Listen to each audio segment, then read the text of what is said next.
is doing is in contravention of existing laws, let them go to court. That is why, let them go to court and issue threats on the floor of the House against the acting president who is just serving the country, a level-headed individual, a gentleman's gentleman who is ready to serve the country with passion. They should go to court and get clear-cut constitutional pronouncement on some of these issues. You see, there is the jurisdiction of the Court of Appeal and the Supreme Court that are not proper, that are rarely invoked. That is the jurisdiction to entertain constitutional questions. I will expect the Attorney General to go to court and seek proper interpretation of some of these provisions. Or if the National Assembly feels sufficiently,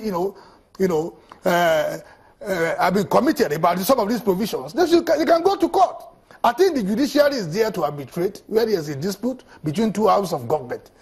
That is the option to go in a democracy, not to issue threats on the floor of the House. Because when you say that you will not consider nominees from the presidency until issues relating to confirmation are properly resolved, how do you want to resolve it? You either resolve it by dialogue or resolve it by going to court. And if you want to resolve it by dialogue or you want to resolve it by going to court, you don't achieve any of those objectives by grounding the machinery of government.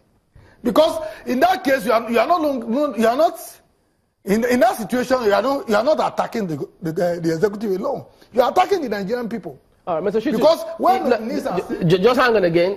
Let's hope we can just put this back and forth.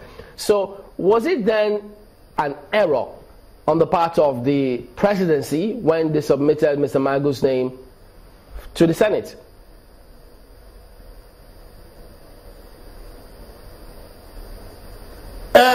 You see, the presidency submitted Mr. Magu's name pursuant to Section 2, subsection 3 of the EFCC Act, which says, for such kind of appointment, Senate confirmation is required.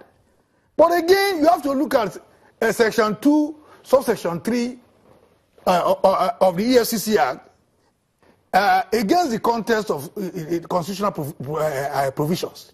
Section 2 and subsection 3 of the EFCC Act does not stand alone.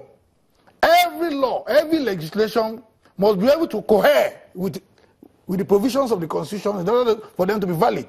Now, looking at Section 171 of the Constitution, when taken side by side with Section 2, subsection 3 of the EFCC Act, the question you want to ask yourself is, which one is superior? Of course, we know that the constitutional provisions are superior by virtue of Section 1, subsection 3 of the Constitution, as well as Section 315 of the Constitution. When there's any inconsistency between a constitutional provision and a statutory provision, of course, the provision of the Constitution will prevail. So what is happening now is a test for our jurisprudence. And our courts are there. Yeah, but our courts are not for that Christmas. You didn't answer if it was right or wrong for the president to have sent the name to the Senate in the first place. Go to court. Go to court. Rather than threaten, overheat the system. If you feel strongly that your position is correct, as I sit here, I'm not a judicial officer, but I'm a law officer. Yeah, I get your point. Mr. Shitu, just before we wrap up, so tell us then, is it right or was it wrong for the presidency to have sent his name to the Senate? The Supreme Court to entertain constitutional questions. All right, Mr. Shitu, we appreciate you talking to us this morning. Yes. Okay, we'll be back in a moment, everyone. Join us again. So,